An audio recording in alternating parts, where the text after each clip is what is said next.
আসসালামু আলাইকুম প্রিয় ভিউয়ার্স, আমি এইমাত্র বলিভদ্র আশুলিয়া সাভার এলাকায় হঠাৎ করে বাজারে আসছি। আসার পরে দেখি শিক্ষা বোর্ডের জেনারেল শিক্ষা বোর্ডের তরুণ ছাত্ররা ট্রাফিক দায়িত্ব পালন করতেছে। আসসালামু আলাইকুম। ওয়ালাইকুম সালাম। কি নাম ভাইয়ার? ভাই আমার নাম মিরাজ আহমেদ। হ্যাঁ, আপনাদের দেখতেছি রাস্তায় খুব সুন্দর ট্রাফিক আইন পরিচালনার দায়িত্ব নিয়েছেন। অবশ্যই আপনি ছাত্র? অবশ্যই আমি ছাত্র। আমার ছাত্র হিসাবে আমার নৈতিক কর্তব্য আমার পুলিশ বাইরে না থাকার কারণে আমার দেশকে সুস্থ রাখা, সুন্দর রাখা, সেই চেষ্টা আমরা করে যাচ্ছি ইনশাআল্লাহ। এবং পুলিশ বাইরে না নামার আগ পর্যন্ত আমরা এই কাজ চালাই যাব। হ্যাঁ, তা আপনাদের যে অনুভূতি এটার সাথে অনেক মানুষ খুশি। অনেক মানুষ বলতে হাজার হাজার লক্ষ লক্ষ মানুষ যারা দেখছে আপনাদের এটা আসলে প্রত্যেকটা মানুষের অন্তর থেকে আপনাদের গ্রহণ করেছে, সেটা কি আপনারা বুঝতে পারছেন? জি আলহামদুলিল্লাহ, এটা আসলে আমাদের জন্য অনেক স্বস্তিকর। এবং প্রত্যেকটা মানুষ আমাকে রুটের মধ্যে যেভাবে ভালোবাসা দিতেছে, রাস্তার মধ্যে যেভাবে পানি দিতেছে, বিস্কুট দিতেছে, খাওয়ার জন্য বিভিন্ন কিছু দিতেছে, তারা বলতেছে আমাদের অনুপ্রেরিত করতেছে তোমরা কাজ চালায় যাও।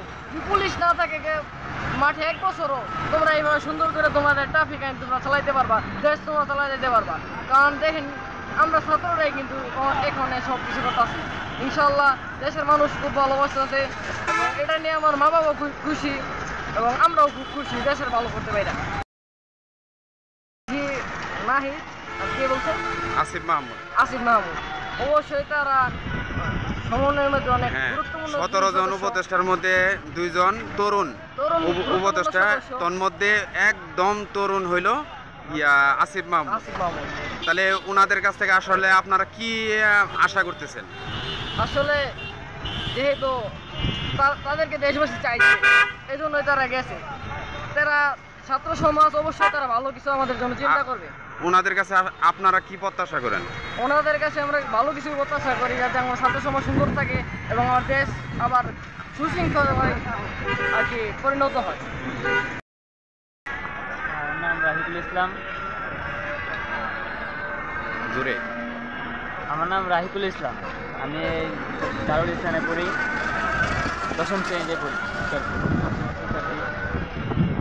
তো আমরা আসছি যেহেতু আমরা স্বাধীনতা অর্জন করছি, কিন্তু আমরা জানি যে স্বাধীনতা অর্জন করা সহজ, সেই স্বাধীনতা রক্ষা করা কঠিন। তো আমরা সেই স্বাধীনতা রক্ষা অনেক কষ্ট করে আমাদের অনেক প্রায় 5,000-এর মতো আমাদের ভাইয়েরা রক্ত দিয়েছে এই স্বাধীনতার পিছনে। তো এই স্বাধীনতা যদি আমরা রক্ষা না করতে পারি, তাদের রক্ষাগুলি বৃথা যাবে। তো তার জন্য আমরা সেই স্বাধীনতা রক্ষা করার জন্য যেহেতু মাঠে আইন শৃঙ্খলা বাহিনী নাই, তাদের কারণে সেই দায়িত্বটা আমরা তাদের দায়িত্বটা পালন করতে যাচ্ছি। নাহিদ উপদেষ্টাতে নাহিদ সমন্বয় উনি আসলে তার তরুণদের মধ্যে তাদের যে এরকম নেতৃত্ব দেওয়া এই জেনারেশনের কাছে কেউ আশা করতে পারছে না।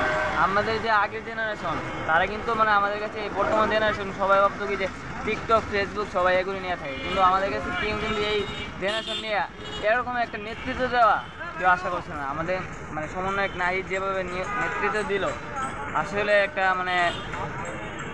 অনেক ভালো একটা নেতৃত্ব দিয়েছে। আশা করি যে আমাদের যে দুর্নীতি ছিল, আমাদের বাংলাদেশে যে দুর্নীতি ছিল, সেই দুর্নীতি দ্বারা আশা করি মুছে ফেলবে, এই দুর্নীতি আর থাকবে না ইনশাল্লাহ। আর আমাদের যে শিক্ষা ব্যবস্থা, সেই শিক্ষা ব্যবস্থার মধ্যে আরও পরিবর্তন আসবে। বর্তমান শিক্ষা কাঠামো কিন্তু ভেঙে গেছে, সেই শিক্ষা ব্যবস্থার মধ্যে ভালো কিছু আনবে ইনশাল্লাহ। আর জনসাধারণের জন্য তারা কাজ করবে, সাধারণ জনগণ সবাই যেতে কোনো